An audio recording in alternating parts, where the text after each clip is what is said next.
Excited is not even close to how I'm feeling right now to have my next guest join us. She has a new EP out called You Fear the God That Loves You. Isabel LaRosa. Hello.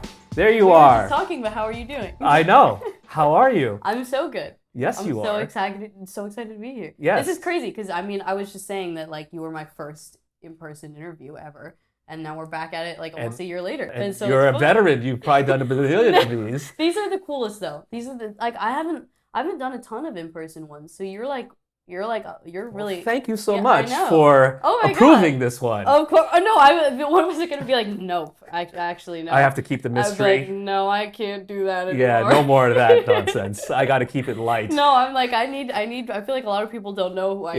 If you have a dragon, what would you name your dragon? I need those type of interviews. Yeah, no, we need some like detail.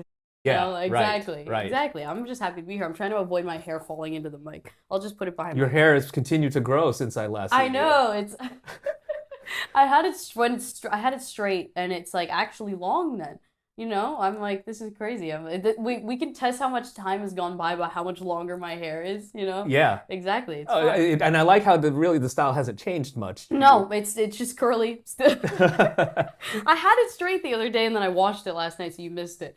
But, you know, I know you missed it. Was it on TikTok Live? Do I have to turn on notifications? We have pictures of it. Oh. And we have pictures of it. We document everything.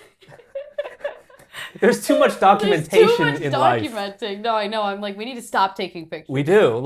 You know, when our grandkids see photos of us, they're not going to have to like dig around and be like, oh, grandma. Like, look, that's what grandma looked like. They'll be like, I don't give a what grandma looks like anymore. Right. Like, I don't want to see any more pictures Seen of too grandma. much of this already. No, no, exactly. But hey, it's good though. It's fun. Instagram's fun. You do look amazing, by the way. Thank you. I appreciate that. Like, the leather jacket aesthetic has not changed. No, it hasn't. You have a different leather jacket. We have a different one. It's like very patriotic on the back. I bought it and I was like, I love this, but I have to check if there are any like weird flags on the back. I was like, we cannot. That's not good. Right. But there are none. Yeah. So. There's nothing wrong with being patriotic. Exactly, but not to that extent. I agree. Yes. Is this the onstage ensemble? This actually, yeah, it probably will be. I might do like thigh highs instead of these, but I think I might just leave these. They almost look like they're like on stage from far away. They almost look like boots. You know, like it looks like you're just wearing one big boot. But like it's fun.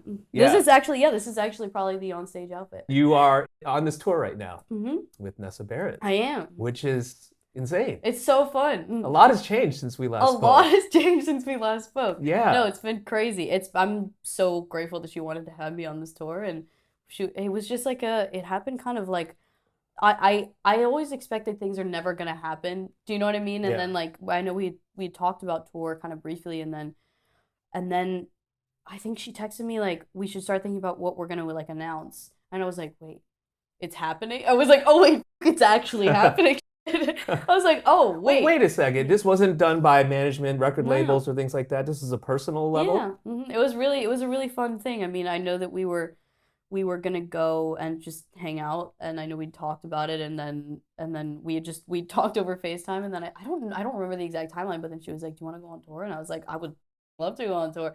And then a little bit of time passed, and then she was like, do you like I'm actually gonna go on tour, like do you want to go? And I was like, yes. Yeah, absolutely. And then it just kind of happened. Just like that. Yeah. Wow. I'm very glad that she thought of me. I'm very glad she wanted to have me there. Now, were you guys friends from TikTok? How did you guys? Yeah, it was. She was on it. She was on it early. She reached out, I think, after Haunted came out. And she was like, "I love it." And I was like, "Dude, I had a heart attack when she first reached out." I was like, "What?" Because I had known about her for a long time, and I was just like, it was just crazy to me that she actually. At first, I thought it was a fan account. I was like, "Why is this fan account verified?" And I was like, "Oh fuck, that's actually her."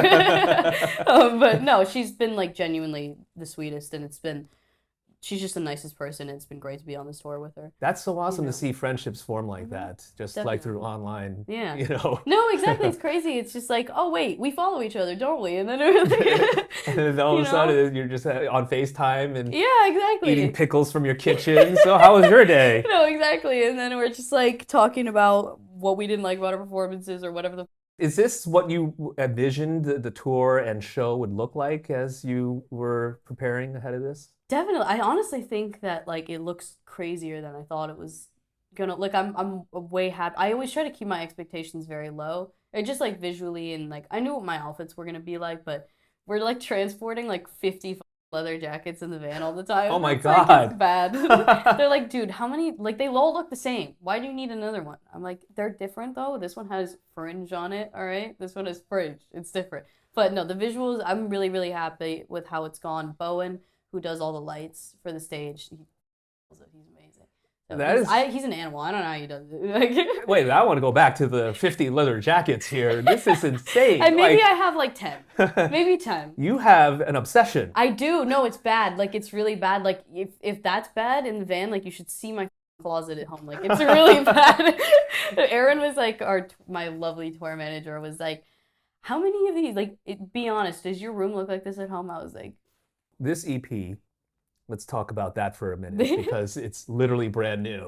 I think that it's also funny because we were talking about it and a lot of the songs that are on there were written around the time of I'm Yours, and it's crazy that you can write I'm Yours and then also songs that are just don't do that and like the same week. It's crazy. So all those songs were written at the same time.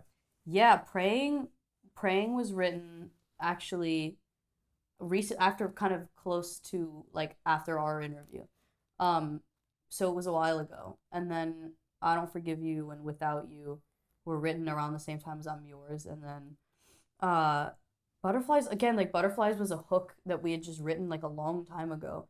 And then we were like, it's just such a waste to not put this out or try it because it's just a good hook. When we were putting this EP together, was it just looking at what you had already, or what's the timeline in terms of subject matter? Yeah, I mean, I think that a lot of them were just hooks.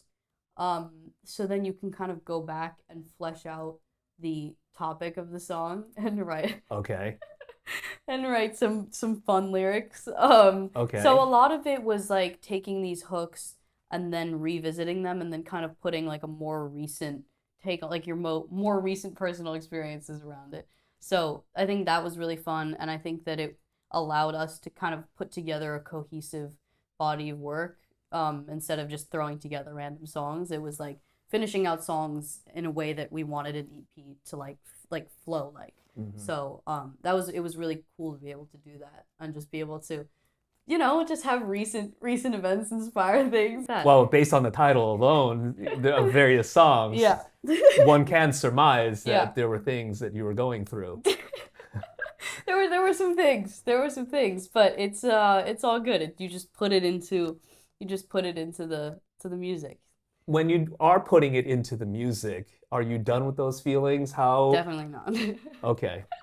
Sorry, I didn't mean to cut you off. No, because I think that a lot of people say that music is their therapy and writing is so cathartic, but it only gets you to so far. Definitely. And that's why I ask, is that like you pour it out in song, but then I'm sure there's just it's just kind of like, I think it's like you almost put it into a song and it just, you kind of continue on as you would normally. Like it almost doesn't like, it helps things, but it also just doesn't.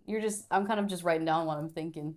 It's fun. I just like writing lyrics where I'm like, I know that the person that hears this is gonna know it's fun. They'll know.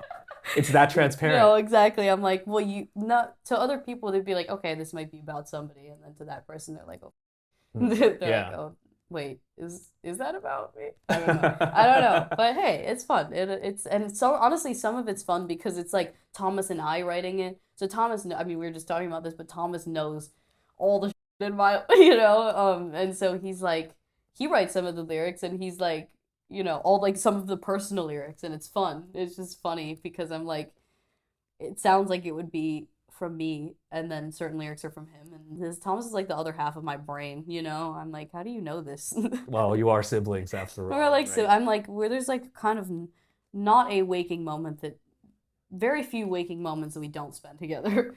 Do you think that there will be a bigger body of work at some point later down the line? I would love to. Yeah. I mean, I would love to at some point. I mean, I think it really it depends on like where in my career I'm at, because I think there's like a right time to drop an album, but I really want to. It just has to be like, I want to take my time with that. And I just want to make sure that like, it's, to use an example, but I mean, Olivia Rodrigo and Sour, that was like the time for her to drop an album, because I think that everything's so short form nowadays, and I think that like an album is almost a harder thing to have be like as a body of work be successful right now.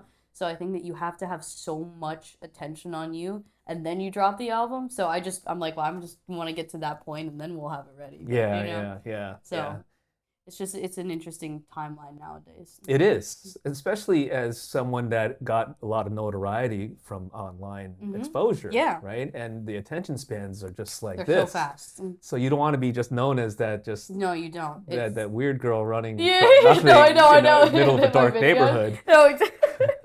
No, exactly. You don't want to just be like, wait, why is this girl fucking running in her TikToks? Yeah. But like, we were actually gonna go film some. There's this cool like train track by our hotel that we're gonna go film some stuff on later. So that should be fun. Maybe we'll do more running TikToks. Oh wow! You know, I want to tag along. Exactly. I know it'll be fun. I need to see this in person. I know it's actually such a cool location. I'm like, dude, this is gonna be so fun. I can't wait to film. I haven't been doing as many outdoor TikToks anymore, and I miss it. You know, I want some more cinematic stuff. Speaking of cinematic things and videos, I gotta ask, what was it like to have your first on-screen kiss? It was interesting. The I'm Yours one. You were not going to do such things, I thought, but here you are. Did you handpick this guy as well? I did. Oh. I did. I know he's great. I had known him before we shot the video, and I think he was just a really good fit for it, and I knew he would be down. Or I mean, I hoped he would be down. And for I'm Yours. And for I'm Yours. It was an interesting experience because we filmed it in October, like mid-October, and it's in the pool, so the pool's not heated. Oh, so really?